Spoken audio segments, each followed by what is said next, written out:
Hello, I'm taking on a challenge to beat every playable Nintendo published game. Welcome to the next episode. The next game is Rad Racer. The year is 1987, and Sega's mega hit from the previous year, Outrun, was topping the charts in the US. At this point, it only made sense for Nintendo of America to look for a similar game they could publish on the NES. Should they finally bring over F1 Race? Maybe Nintendo's upcoming Famicom Grand Prix F1 Race would fit the bill. Nope, instead of bringing over either of those titles, they instead turned to a third-party game called Highway Star, which was released by a young Japanese company, Square. Nintendo changed the name to Rad Racer in the US and published it in October of 1987. Now, I don't know for sure if Sega's Outrun was actually what inspired Nintendo of America to bring Highway Star to the West, but there's undoubtedly some similarities between the two titles. Additionally, the fact that Nintendo of America didn't bring any of Nintendo's self-published F1 games from Japan makes me think that there had to be some reason why they chose Highway Star instead. Also, you heard that right, Rad Racer was developed by Square, the company that would be later known for its JRPG releases like Final Fantasy, the Mana franchise, Chrono Trigger, and many more. Before Square was known as a JRPG powerhouse though, they mostly just made PC games at first. However, they eventually decided to switch to developing for the Famicom. Around this time, Square also hired the legendary programmer Nasir Gabelli, an Iranian-American programmer who had made a name for himself with the games he made for the Apple II. One thing in particular that he was known for was that he made games with pseudo 3D, like Horizon V and Zenith.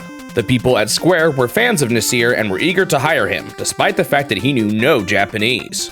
Square's first releases with Nasir were two games that heavily utilized his skills with 3D World Runner and Rad Racer. Apparently, these games even came with 3D glasses and supported a 3D mode that could be toggled on and off while playing. This 3D effect was actually pretty different in Japan, as it used a whole attachment called the Famicom 3D system, which used a 3D method called active shutter. I don't totally understand the technology, but apparently it alternated which eye was looking at the screen in sync with the refresh rate of the Famicom. This attachment ended up being a commercial failure in Japan, which is why we never saw it in the West, and it's why Rad Racer just came with red and blue 3D glasses in the West instead. Rad Racer appears to have been a success, although it's a bit tricky to track down the sales numbers. CISA estimates that the game sold around 1.9 million copies, but one of Rad Racer's designers, Hironobu Sakaguchi, said that the game only sold around 500,000 in an interview. It's possible that the number Sakaguchi knew was just the Japanese sales or something, but it's hard to say for sure. It wouldn't surprise me if the extra 1.4 million sales largely came from the US, as its sequel, Rad Racer 2, was a US exclusive. Alright, with all of that out of the way, let's jump into my time with the game. After getting through the title screen, your first option is to choose a car. Your choices are the 328 Twin Turbo or a generic F1 machine. Now, I don't know a whole lot about cars, but a quick search on the web says that the 328 is a Ferrari sports car, so hopefully that's correct. From what I can tell, both of the cars perform exactly the same, although it does change one thing. If you pick the F1 machine, all of your opponents also just look like F1 machines, but if you choose the 328 Twin Turbo, your opponents will appear as other types of cars, with the cars on each stage having a unique look. Having unique cars like this seemed more interesting to me, so after a few races, I just stuck with the 328. I also took a brief look at the 3D mode, although I just left it off for my playthrough. According to the manual, you're racing from coast to coast in the US along 8 different courses. The first stage takes place along the west coast, and the course is called Sunset Coastline. The other racers on this stage are all driving VW Bugs. The controls are pretty straightforward. You press A to accelerate and B to brake. The one kind of unique thing is that once you reach 100 kilometers per hour, you can hold the up button to activate your turbo. Basically, this will just increase how fast you accelerate. By and large, I just always used the turbo whenever it was safe to speed up. It also adds a sound effect that makes you feel like you're going super fast. Speaking of, making you feel like you're going fast is what this game is all about. You are zooming down the road constantly as obstacles on the side go flying by. You can definitely see Nasir's 3D effects at work here. Of course, you've actually got to manage your speed to make sure you don't hit any obstacles, as hitting the objects on the side will cause you to totally wipe out. Additionally, similar to all the other racing games I've played so far, the other racers serve strictly as obstacles in this one. When you hit them, you'll either just slow down, get knocked to the side, or wipe out completely. I'm not exactly sure how it determines what sort of crash you get into, but I think it has something to do with your current speed and what part of the car you hit. Since you aren't actually racing the other cars, this one is similar to F1 Race in that you're racing against the clock, with various checkpoints laid out throughout the stage that will increase your timer. I wiped out a few times on my first attempt, and I ran out of time before reaching the first checkpoint. Thankfully, when you run out of time, it's not completely over yet. Your car will stop accelerating, but it's possible to coast into the next checkpoint to keep the run alive. That happened here, although I ended up failing to reach the second checkpoint anyway. When you lose, it shows you how far you made it, and we can see I was just shy of the next checkpoint. Bummer. It ended up taking me a few tries, but eventually I beat course 1 and it was on to course 2. This one is called San Francisco Highway, and it takes place in the middle of a city at night. I ended up playing as the F1 machine for the entirety of this race, but if you do choose the 328, you'll see Corvettes as the enemy racers in this one. I ended up smoking this race, beating it on my very first try. Course 3 took place in the Grand Canyon, and the cars for this race were Citrions? I'm probably not saying that right. On my first run of this one, I failed to make it to the end, but thankfully this game has a continue code that lets you retry each stage as much as you want, and it's even in the manual, so it's definitely fair game. I beat course 3 on my next try, and it was on to course 4.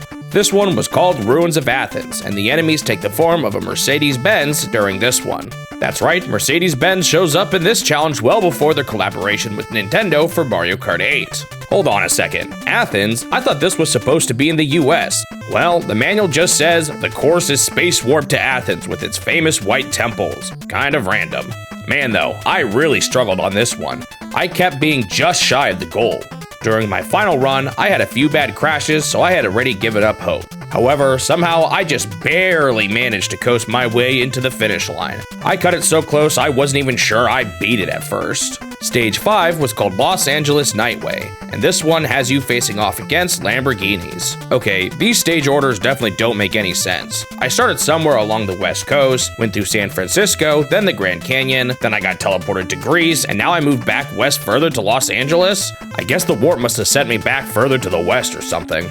Well, anyway, this one was another city stage. At this point, the game had definitely gotten more difficult, although thankfully, Course 5 didn't take me quite as long as Course 4. I ended up beating it with plenty of time to spare. Up next was a snowy course called Snow White Line, and in this one, you're racing against a bunch of lotuses. According to the manual, this one takes place in the Rocky Mountains, which is at least further east than the Grand Canyon. While it still took me a good amount of tries to beat Course 6, I ended up beating this one even faster than Course 5, even if I did end up coasting through the finish line.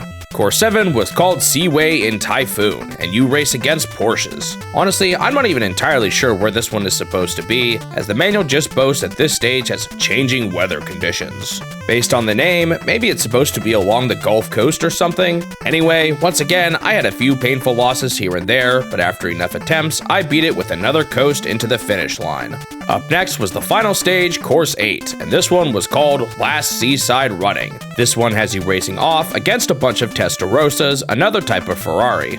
I guess I finally made it to the East Coast here too, as this one is another beach stage. Course 8 was nasty. As we can see by the map, this race is just so windy. Something that made this course rough was that even when I made it to the final checkpoint, it often seemed like I just didn't have enough time to make it to the end. I don't know if it was 100% necessary, but it seemed like part of what I needed was to do good enough on the whole stage so that I had enough extra time for the last stretch. During my final run, I entered the last checkpoint with 2 seconds still remaining. It may not seem like much, but apparently it made all the difference as I was able to just barely coast my way into the finish line.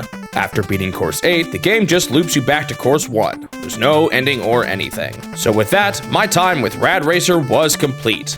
Well, that's what I would say if there wasn't something I haven't exactly been open about. Initially, I did end here and call it good, but it turns out I was completely wrong about something in this game. It does have an ending, and I had been doing something that prevented me from getting it. You see, while this game does have a continue code that's explained in the manual, it also has a level select code that I found online first. At this point in the challenge, I was okay with using online level select codes like this, and I didn't really think too much about it, so I used this level select code a bunch on my first playthrough. Now, fast forward a bit, and at this point, I've changed my mind. With the exception of using these codes to practice, I have not been using any level select codes or continue codes in my full runs anymore, unless they are provided somewhere in the game or in the manual. I even went back to a game I will be covering soon, just to beat it properly. However, for Rad Racer, I initially decided to leave it alone since the manual does tell you a continue code, and I use the level select code as if it was a continue code. Replaying the entire game just to do it properly when nothing really was going to be different didn't seem like it was worth the effort.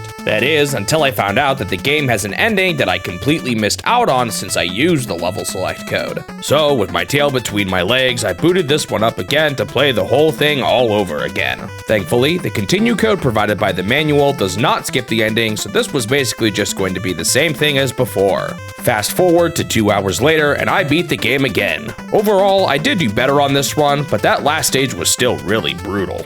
The ending cutscene congratulates you and shows the player with a girl standing by the car and waving. Humorously, the girl hops into the car and drives off without you. I wonder if there's a variation of this cutscene if you play the game with the F1 car? Well, sorry everyone, I'm not going to play this one a third time over just to test my theory. With that, my time with Rad Racer was actually complete.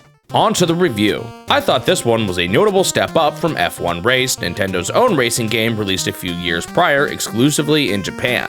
The visual variety with the different stages is nice, and the 3D effect is pretty impressive for the NES. Even if the amount of turning you do is ultimately pretty standard for a racing game, it really makes you feel like you're zooming in this game with the quick moving backgrounds and the turbo option. It does a pretty good job at easing you into curves, although there were a few sharp turns here and there that I had to memorize. The game feels decent enough to play, but it also gets repetitive pretty quickly, so while I did ultimately enjoy my time with the game, it's not exactly my favorite either.